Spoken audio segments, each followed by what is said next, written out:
que o rei quis edificar.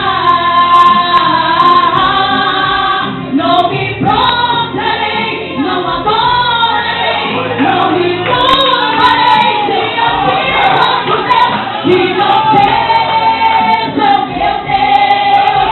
Pode preparar a porta e aquecer a fornada, pode confiar para minha vida final. Só adoro a Deus que habita no céu, seu nome é Jeová.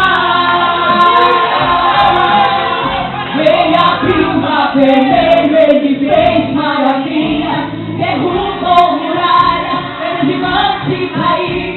Ele move o céu quando o seu povo clama, ele abala a terra quando quer vir. Ele entra no fogo e caminha no mar, operando ele tem que servirá.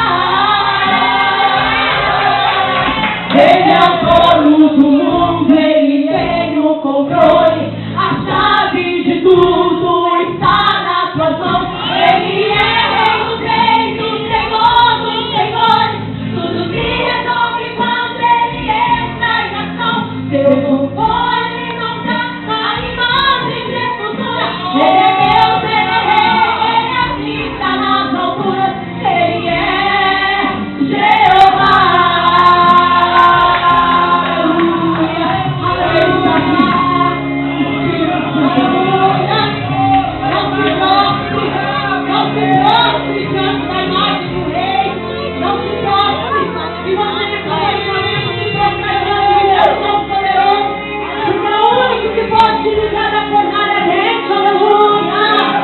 Eita glória, Jesus. Eita glória, Jesus.